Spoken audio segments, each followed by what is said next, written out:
بسم اللہ الرحمن الرحیم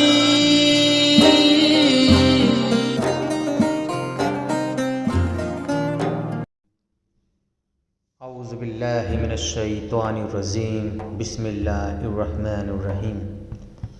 السلام علیکم ورحمۃ اللہ وبرکاتہ۔ میرے پیارے دوستو،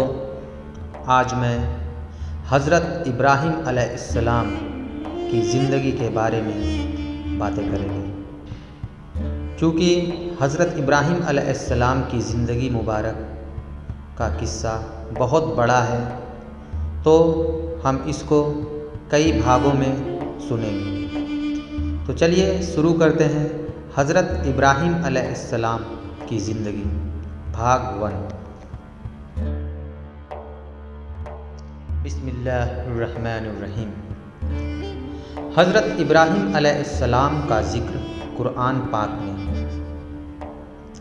قرآن پاک کے رشد و ہدایت کا پیغام، چونکہ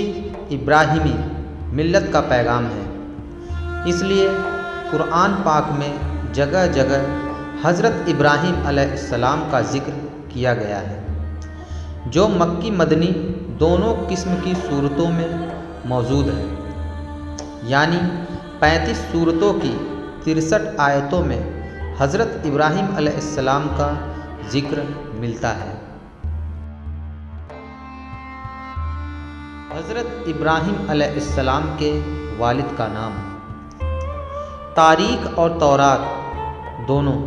حضرت ابراہیم علیہ السلام کے والد کا نام طارق بتاتے ہیں، اور قرآن پاک کے اعتبار سے حضرت ابراہیم علیہ السلام کے والد کا نام آزر ہے۔ اس سلسلے میں علماء، تفسیر لکھنے والے، مغربی مستشرقوں اور تحقیق کرنے والوں نے بڑی بڑی لمبی بحثیں کی ہیں، لیکن ان میں اختیار کی گئی ٹھنڈی باتیں ہیں، اس لیے کہ قرآن مجید نے جب کھول کر آزر کو اب ابراہیم علیہ السلام کا باپ کہا ہے، تو پھر انصاف کے علماء اور بائبل کی تکمیلی اٹکلوں سے متاثر ہو کر قرآن مجید کی یقینی تعبیر کو مجاز کہنے یا اس سے بھی آگے بڑھ کر قرآن مجید میں قواعد کی باتیں ماننے پر کون سی شرعی اور حقیقی ضرورت مجبور کرتی ہے۔ صاف اور سیدھا راستہ یہ ہے کہ جو قرآن مجید میں کہا گیا اس کو مان لیا جائے، چاہے وہ نام ہے یا لقب۔ حضرت ابراہیم علیہ السلام اور دوسرے انبیاء علیہم السلام۔ حضرت ابراہیم علیہ السلام کے حالات کے ساتھ ان کے بھتیجے حضرت لوط علیہ السلام اور ان کے بیٹوں حضرت اسماعیل علیہ السلام اور حضرت اسحاق علیہ السلام کے واقعات بھی وابستہ ہیں۔ ان تینوں پیغمبروں کے تفصیلی حالات ان کے تذکروں میں بیان کیے گئے ہیں، یہاں صرف حضرت ابراہیم علیہ السلام کے حالات کے تحت کہیں ذکر آئے گا۔ حضرت ابراہیم علیہ السلام کی عظمت۔ حضرت ابراہیم علیہ السلام کی شان کی اس عظمت کے پیش نظر جو نبیوں اور رسولوں کے درمیان ان کو حاصل ہے، قرآن مجید میں ان کے واقعات کو الگ اسلوب کے ساتھ جگہ بیان کیا گیا ہے۔ ایک جگہ پر اگر تھوڑے میں ذکر ہے تو دوسری جگہ تفصیل سے تذکرہ کیا گیا ہے، اور کچھ جگہوں پر ان کی شان اور خوبی کو سامنے رکھ کر ان کی شخصیت کو نمایاں کیا گیا ہے۔ تورات یہ بتاتی ہے کہ حضرت ابراہیم علیہ السلام عراق کے قصبہ ار کے باشندے تھے اور اہل فدان میں سے تھے، اور ان کی قوم بت پرست تھی، جبکہ انجیل میں صاف لکھا ہے کہ ان کے والد نجاری کا پیشہ کرتے اور اپنی کام کے الگ الگ قبیلوں کے لیے لکڑی کے بت بناتے اور بیچا کرتے تھے۔ حضرت ابراہیم علیہ السلام کو شروع ہی سے حق کی بصیرت اور رشد و ہدایت عطا فرمائی اور وہ یہ یقین رکھتے تھے کہ بت نہ دیکھ سکتے ہیں، نہ سن سکتے ہیں اور نہ کسی کی پکار کا جواب دے سکتے ہیں اور نہ نفع و نقصان کا ان سے کوئی واسطہ ہے اور نہ لکڑی کے کھلونوں اور دوسری بنی ہوئی چیزوں کے اور ان کے بیچ کوئی فرق اور امتیاز ہے۔ وہ صبح و شام آنکھ سے دیکھتے تھے کہ ان بے جان مورتیوں کو میرا باپ اپنے ہاتھوں سے بناتا اور گڑھتا رہتا ہے اور جس طرح اس کا دل چاہتا ہے ناک کان آنکھیں گڑھ دیتا ہے اور پھر خریدنے والوں کے ہاتھ بیچ دیتا ہے۔ تو کیا یہ خدا ہو سکتے ہیں یا خدا جیسے یا خدا کے برابر ہو سکتے ہیں؟ حضرت ابراہیم علیہ السلام نے جب یہ دیکھا کہ قوم بت پرستی، ستارہ پرستی اور مظاہر پرستی میں ایسی لگی ہوئی ہے کہ خدائے برتر کی قدرتیں متعلقہ اور اس کے ایک ہونے اور صمد ہونے کا تصور بھی ان کے دلوں میں باقی نہ رہا اور اللہ کے ایک ہونے کے عقیدے سے زیادہ کوئی تعجب کی بات نہیں رہی، تب اس نے اپنی ہمت چست کی اور ذات واحد کے بھروسے پر ان کے سامنے دین حق کا پیغام رکھا اور اعلان کیا اے قوم، یہ کیا ہے جو میں دیکھ رہا ہوں کہ تم اپنے ہاتھ سے بنائے ہوئے بتوں کی پرستش میں لگے ہوئے ہو؟ کیا تم اس قدر غفلت کے خواب میں ہو کہ جس بے جان لکڑی کو اپنے ہتھیاروں سے گڑھ کر مورتیاں تیار کرتے ہو، اگر وہ مرضی کے مطابق نہ بنے تو ان کو توڑ کر دوسرے بنا لیتے ہو، بنا لینے کے بعد پھر انہی کو پوجنے اور نفع نقصان کا مالک سمجھنے لگتے ہو؟ تم اس خرافات سے باز آ جاؤ، اللہ کی توحید کے نظم گاؤ اور اس ایک حقیقی مالک کے سامنے سر نیاز جھکاؤ جو میرا، تمہارا اور کل کائنات کا خالق و مالک ہے۔ مگر قوم نے اس کی آواز پر بالکل دھیان نہ دھرا اور چونکہ حق سننے والے کان اور حق دیکھنے والی نگاہ سے محروم تھی، اس لیے اس نے جلیل القدر پیغمبر کی دعوت حق کا مذاق اڑایا اور زیادہ سے زیادہ تمرود و سرکشی کا مظاہرہ کیا۔ باپ کو اسلام کی دعوت اور باپ بیٹے کا مناظرہ۔ حضرت ابراہیم علیہ السلام دیکھ رہے تھے کہ شرک کا سب سے بڑا مرکز خود ان کے اپنے گھر میں قائم ہے اور آزر کی بت پرستی اور بت سازی پوری قوم کے لیے ایک دھری بنی ہوئی ہے۔ اس لیے فطرت کا تقاضا ہے کہ حق کی دعوت اور سچائی کے پیغام کے فرض کی ادائیگی کی شروعات گھر سے ہی ہونی چاہیے۔ اس لیے حضرت ابراہیم علیہ السلام نے سب سے پہلے اپنے والد آزر ہی کو مخاطب کیا اور فرمایا اے باپ،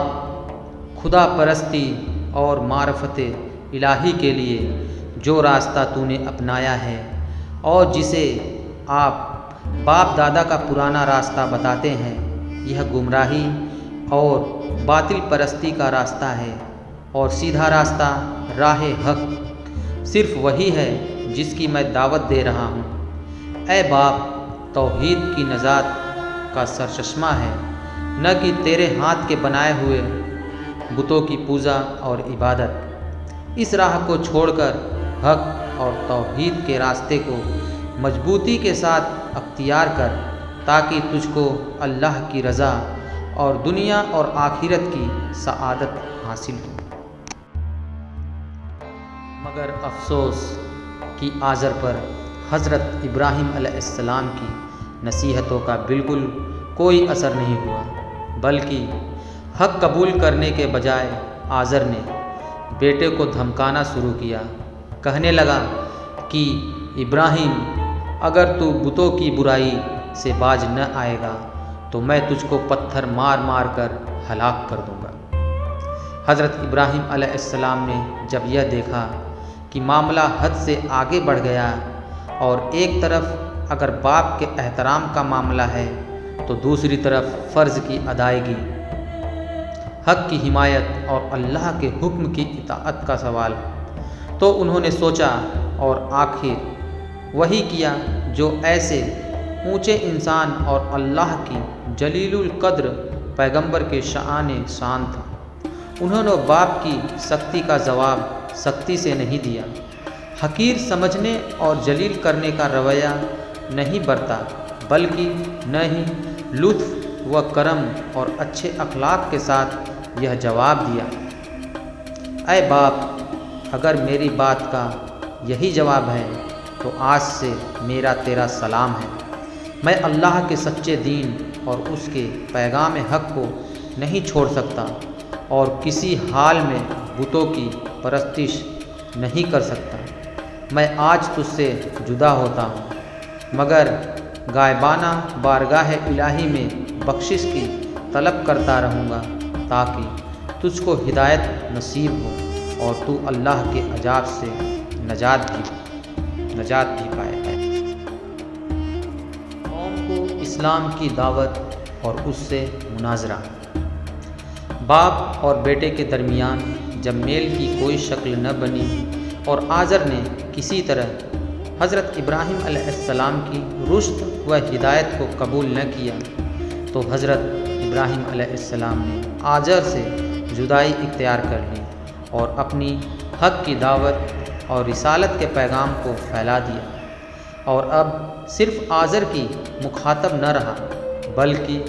پوری قوم کا مخاطب بنا لیا۔ مگر قوم اپنے باپ دادا کے دین کو کب چھوڑنے والی تھی؟ اس نے حضرت ابراہیم علیہ السلام کی ایک نہ سنی اور حق کی دعوت کے سامنے اپنے باطل معبودوں کی طرح گونگے، اندھے اور بہرے بن گئے۔ اور جب حضرت ابراہیم علیہ السلام نے زیادہ زور دے کر پوچھا کہ یہ تو بتلاؤ کہ جن کی تم پوجا کرتے ہو یہ تمہیں کسی قسم کا بھی نفع یا نقصان پہنچاتے ہیں؟ کہنے لگے کہ ان بتوں کے جھگڑنے میں ہم پڑنا نہیں چاہتے، ہم تو یہ جانتے ہیں کہ ہمارے باپ دادا یہی کرتے چلے آئے ہیں، اس لیے ہم بھی وہی کر رہے ہیں۔ جب حضرت ابراہیم علیہ السلام نے ایک خاص انداز سے ایک خدا کی ہستی کی طرف توجہ دلائی اور فرمانے لگے، میں تو تمہارے ان سب بتوں کو اپنا دشمن جانتا ہوں، یعنی میں ان سے بے خوف و خطر ہو کر ان سے جنگ کا اعلان کرتا ہوں کہ اگر یہ میرا کچھ بگاڑ سکتے ہیں تو اپنی حسرت نکال لیں۔ البتہ میں اس ہستی کو اپنا مالک سمجھتا ہوں جو تمام جہانوں کا پروردگار ہے،